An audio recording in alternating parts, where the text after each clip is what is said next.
Hello, बच्चों. Let's read this question. So this question says, does size of mirror affect the nature of the images? Okay, size of the mirror क्या affect करता है आपका nature of the images? Okay, तो देखिए बच्चों, इस question का की कॉन्सेप्ट आप क्या लिख सकते हैं?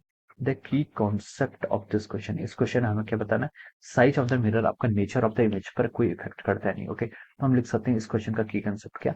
Nature of the image. Okay, image का नेचर कैसा होता है और ये किस पर डिपेंड करता है. ओके, तो देखिए बच्चों, नेचर ऑफ द इमेज क्या होता है?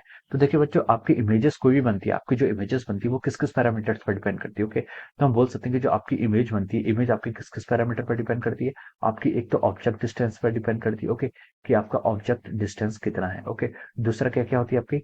साइज ऑफ द ऑब्जेक्ट बोल सकते हैं. Okay, size of the object पर डिपेंड करता है, साइज ऑफ द ऑब्जेक्ट पर भी डिपेंड करता है. ओके, और आपका नेचर ऑफ इमेज आपका मैग्निफिकेशन पर भी डिपेंड करेगा. मैग्निफिकेशन आपका पॉजिटिव है, नेगेटिव है. अगर मैग्निफिकेशन नेगेटिव होगा तो हम बोल सकते हैं कि इन्वर्टेड है. पॉजिटिव मैग्निफिकेशन होगा तो आपका क्या होगा?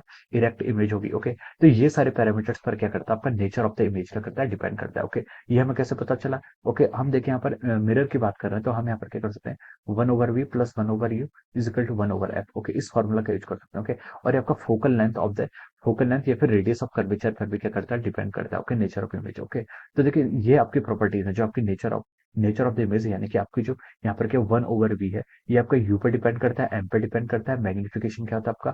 मैग्निफिकेशन आपका माइनस v/u होता है, या फिर आपका height of image divided by height of object. इन सब पैरामीटर्स पर आपका नेचर ऑफ द इमेज क्या करता है? डिपेंड करता है. Okay, nature of the image does not depend upon the size of the mirror. ये साइज ऑफ द मिरर्स क्या करता है? इंडिपेंडेंट. ओके, तो हम लिख सकते हैं, देखिए यहाँ पर मैं इसको लिख लेता हूँ.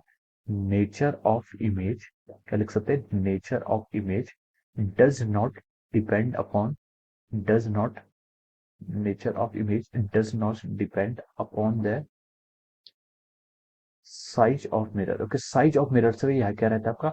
बिल्कुल इंडिपेंडेंट रहेगा. क्या रहेगा? बिल्कुल इंडिपेंडेंट रहेगा. Okay, size of the mirror से मतलब है कि आपका मिरर का अपर्चर या फिर उसका बोल सकते हैं डायमीटर. ओके, तो उससे क्या रहेगा आपका? साइज ऑफ द मिरर से क्या रहेगा आपका? इंडिपेंडेंट रहेगा. ओके, अब इस पर लेकिन ये इफेक्ट पड़ सकता है कि जो आपकी इंटेंसिटी होती है, intensity of the image, it depends. क्योंकि देखिए इंटेंसिटी पर कैसे डिपेंड करेगा? अगर साइज ज्यादा होगा तो हम बोल सकते हैं कि ज्यादा number of line after after going through the process of reflection, more number of line क्या करेंगे आपकी किसी एक पर्टिकुलर प्रिंसिपल एक्सिस पर क्या करेंगे? इंटरसेक्ट करेंगे. तो उससे इसकी इंटेंसिटी पर फर्क पड़ सकता है. किस पर फर्क पड़ सकता है?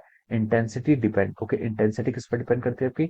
Intensity depend upon size. Okay, intensity depend on size. Okay, intensity पर, यानी कि आपकी जो इमेज है वो क्या आपकी उसके इंटेंसिटी के हाई है, लो है. ओके, ब्राइट है इमेज या फिर आपकी क्या है? डार्क है. ओके, वो आपका किस पर डिपेंड करता है? दैट माइट में depend upon the intensity, that में depend upon the size of the mirror.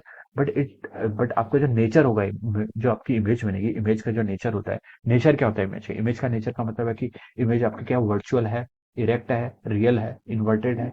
Okay, ये सब डिपेंड किया आपका साइज ऑफ द मिरर पर नहीं करता. ओके, इट में डिपेंड अपॉन द इंटेंसिटी, वो इंटेंसिटी पर डिपेंड हो सकता है उस चीज पे. Okay, so this will be the answer of this question. Okay, तो इसका आंसर क्या हो जाएगा? नो. इसका आंसर आप जो फाइनल आंसर लिखेंगे वो क्या लिखेंगे? नो. ये आपका डिपेंड नहीं करता, और रीजन मैंने आपको बता दिया. Okay, so this will be the final answer of this question. Okay, so I hope you all understood this concept. All the best and thank you so much.